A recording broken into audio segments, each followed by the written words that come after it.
Hello students, welcome to my channel. तो आज मैं आप सभी को इस वीडियो में चैप्टर नंबर 3 मैट्रिसेस के मिसलेनियस एक्सरसाइज का क्वेश्चन नंबर 10 करवाने जा रही हूं।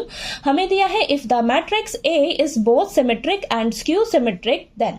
तो देखिए, इस क्वेश्चन में आपको बोला है कि जो आपकी ए मैट्रिक्स है ना, वो आपकी सिमेट्रिक मैट्रिक्स भी है और स्क्यू सिमेट्रिक मैट्रिक्स भी है। ठीक है, और हमें बताना है कि इन चारों ऑप्शन में से आपका कौन सा ऑप्शन जो है वो करेक्ट ऑप्शन हो सकता है। तो देखिए, क्या आपकी ए जो है ए मैट्रिक्स, क्या वो डायगोनल मैट्रिक्स हो सकती है, क्या वो जीरो मैट्रिक्स हो सकती है, या वो स्क्वायर मैट्रिक्स हो सकती है, या कोई भी नहीं हो सकती। ठीक है, तो इन चारों ऑप्शन में से आपका कोई एक ऑप्शन जो है वो करेक्ट होगा। और आपने ध्यान में रखना है कि जो आपकी ए मैट्रिक्स है वो सिमेट्रिक भी होनी चाहिए और स्क्यू सिमेट्रिक भी होनी चाहिए। ठीक है, वो दोनों है, सिमेट्रिक भी है, स्क्यू सिमेट्रिक मैट्रिक्स भी है। तो आपको बताना है कि वो इन चारों ऑप्शन में से क्या हो सकता है। तो सबसे पहले ना आपको इन सबके मीनिंग अच्छे से क्लियर होने चाहिए। तो देखिए, आपकी डायगोनल मैट्रिक्स कौन सी होती है। तो डायगोनल मैट्रिक्स में आपके डायगोनल एलिमेंट्स कुछ ना कुछ होते हैं, नॉन डायगोनल एलिमेंट्स आपके जीरो होते हैं। ठीक है, तो ये मैंने एग्जांपल लिखा है। जीरो मैट्रिक्स में आपके सभी एलिमेंट्स क्या होंगे, जीरो होते हैं। स्क्वायर मैट्रिक्स में देखिए आपकी मैट्रिक्स कैसी होती है, 2x2 ऑर्डर की, 3x3 ऑर्डर की। ठीक है, तो ये मैंने एग्जाम्पल ले रखा है। ठीक है, अब देखिए सिमेट्रिक मैट्रिक्स आपकी कौन सी होती है। मान लीजिए आपके पास ए मैट्रिक्स है, उसका ट्रांसपोज जब निकालते हो तो वो उसी गिवन ए मैट्रिक्स के इक्वल आ जाए तो आपकी वो मैट्रिक्स क्या कहलाती है, सिमेट्रिक मैट्रिक्स कहलाती है। स्क्यू सिमेट्रिक मैट्रिक्स कब कहलाती है, मान लीजिए आपको ए मैट्रिक्स दे रखी है, उसका ट्रांसपोज जब आप निकालोगे तो उसका ट्रांसपोज उसी गिवन मैट्रिक्स के नेगेटिव के इक्वल जब आ जाए तो हम कहेंगे ये मैट्रिक्स हमारी स्क्यू सिमेट्रिक मैट्रिक्स है। ठीक है, यानी कि जो आपको ए मैट्रिक्स दे रखी है वो सिमेट्रिक भी है और स्क्यू सिमेट्रिक मैट्रिक्स भी है। ठीक है, अब इस क्वेश्चन को हम ऑप्शन के थ्रू करेंगे। तो देखिए, ए ऑप्शन में आपको दिया है क्या आपकी ए मैट्रिक्स जो है वो डायगोनल मैट्रिक्स हो सकती है। तो यहाँ पर मैंने एग्जांपल लिया है।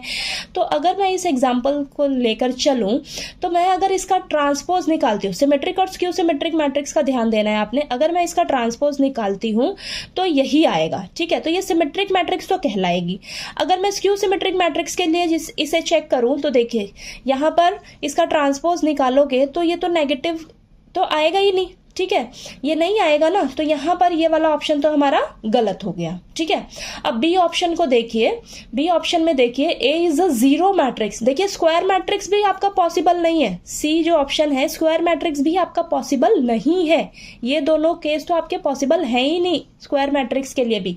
तो आपका देखिए बी ऑप्शन में क्या है, ए इज अ जीरो मैट्रिक्स। क्या आपकी जो ए मैट्रिक्स है वो जीरो मैट्रिक्स हो सकती है। देखिए, जीरो मैट्रिक्स आपकी क्या होगी, इस तरीके से होगी। ये 2x2 ऑर्डर की है। ठीक है, अगर 3x3 ऑर्डर की भी लेते हो तो उसके भी सारे एलिमेंट 0 0 0 होंगे। ठीक है, तो यहां पर देखिए आपकी ये बी ऑप्शन ही करेक्ट ऑप्शन होगा। कैसे, देखिए मान लीजिए आपकी जो ए मैट्रिक्स है वो आपकी जीरो मैट्रिक्स है, तो उसके एलिमेंट्स होंगे ये। ठीक है, मैं 2x2 ऑर्डर की मैट्रिक्स लेकर आपको समझा रही हूं। ठीक है, तो ये हो सकती है आपकी। ठीक, अब देखिए इसका आप ट्रांसपोज निकालिएगा। इसका ट्रांसपोज जब निकालिएगा तो यही आएगा 0 0 0 0। ठीक है, यही आएगा। ठीक है, तो यहां पर हम कहेंगे कि हमारी ए इज अ सिमेट्रिक मैट्रिक्स। ठीक है, तो यहां पर हम यही बोलेंगे ना कि ए हमारी क्या है, सिमेट्रिक मैट्रिक्स है। क्यों, क्योंकि यहां से हम क्या समझ रहे हैं, ए ट्रांसपोज ए मैट्रिक्स के इक्वल आ गई। ठीक है, तो A is a symmetric matrix. ठीक है, इतना क्लियर हुआ।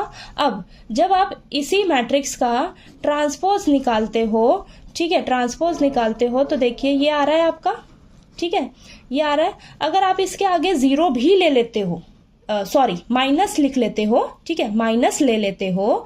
अगर यहां पर माइनस ले लेते हो बेटा, तो यहां पर देखिए आप इस तरीके से लिख सकते हो, A transpose is equal to minus of, ये क्या है आपकी ए मैट्रिक्स है, तो माइनस ऑफ ए मैट्रिक्स। ठीक है, तो ये आपका क्या कहलाएगा, ये आपका किसके लिए है, स्क्यू सिमेट्रिक मैट्रिक्स के लिए। तो A is a skew symmetric matrix, skew symmetric matrix. ठीक है, तो यानी कि अगर आपकी मैट्रिक्स जो है ए मैट्रिक्स जीरो मैट्रिक्स अगर होती है तो जीरो मैट्रिक्स को कोई फर्क नहीं पड़ता। ठीक है, क्योंकि उसके सारे एलिमेंट्स क्या होंगे, 0 0 0 होंगे। अगर आप उसके आगे नेगेटिव का साइन भी लेते हो तो इस मैट्रिक्स को कोई फर्क ही नहीं पड़ेगा। ठीक है, कोई फर्क नहीं पड़ेगा। तो देखिए हमारी दोनों ही केस में ए मैट्रिक्स क्या है, जीरो मैट्रिक्स जब हम लेकर चल रहे हैं। ठीक है, तो हमारी जो ए मैट्रिक्स होगी वो जीरो मैट्रिक्स होगी, तभी हम कहेंगे कि हमारा जो ए मैट्रिक्स है वो सिमेट्रिक भी मैट्रिक्स भी हो सकता है और स्क्यू सिमेट्रिक मैट्रिक्स भी हो सकता है। ठीक है, किस केस में? जब आपकी ए मैट्रिक्स जो है वो क्या होगी? जीरो मैट्रिक्स होगी। ठीक है, तो यहाँ पर लिखेंगे so option B is correct. Option B is correct. क्या है आपका option B is correct? Therefore A is a zero matrix, यानी कि आपकी ए मैट्रिक्स क्या है? जीरो मैट्रिक्स होगी, तभी आपका ये दोनों केस जो है पॉसिबल हो सकता है जीरो मैट्रिक्स के केस में। ठीक है, तो ये क्वेश्चन इजी है, बस आपको ना कंसेप्ट अच्छे से सभी क्लियर होने चाहिए। ठीक है, तभी आप इस तरीके के ऑप्शंस वाले क्वेश्चन जो है वो इजीली कर पाओगे। ठीक है, तो क्वेश्चन नंबर 10 अच्छे से क्लियर हो गया। नेक्स्ट क्वेश्चन नंबर 11 हम नेक्स्ट वीडियो में करते हैं। ठीक है।